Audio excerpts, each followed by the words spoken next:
On the weekly chart in here, we're going to take a look at Boeing. You can see that basically we're sitting right on that 242 level. That's going to be the key area in here for us going forward. I know that we breached below that today for just a little while, and we bounced right off that 240. So if we do have to extend the support just a little bit, it is going to be to that 240 range. But for 242 is still going to be our main area of concern in here going forward.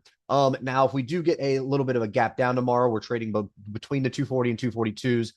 Then obviously that's going to be a different story. But if we do get a hold of these 242s going into tomorrow's trading session, then next up on the books, we are going to be looking up here at this 249 level. And then obviously anything past that, it is going to be into these 254 marks up here. To the downside, anything below that 240, we're looking at this 235 or this 9-day EMA, whichever one of these do come first. And then anything below here, we're looking at that 226. Now, the reason why this 235 is going to be important is because this was a lot of resistance for us back here. You see this all jumbled up right here. You can see we rejected that level in that area multiple times. That was all the way back in July through September of last year. So that is going to be a main level for us in here to watch. If the 242s don't hold, if the 240s don't hold, then obviously we're going to be focusing on that 235 area.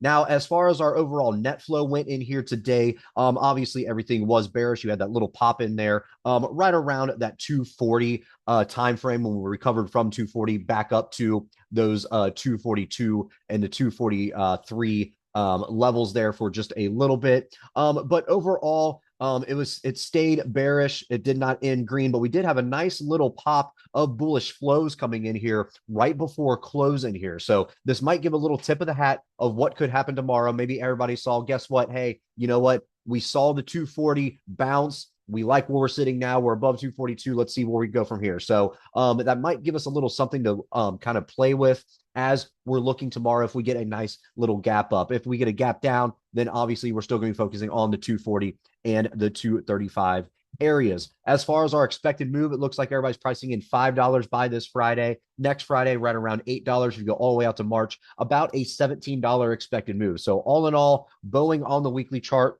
we're down around $2 and some change from yesterday's close. 242 is our magic level that we're watching for the rest of the week. Anything below there, 240 and 235. Anything above, we're looking at 249 and then 254. All right, guys, if you like this video, make sure to check us out on all of our social media. We also have a Discord service if you are interested, and you can find all of our socials in the description below.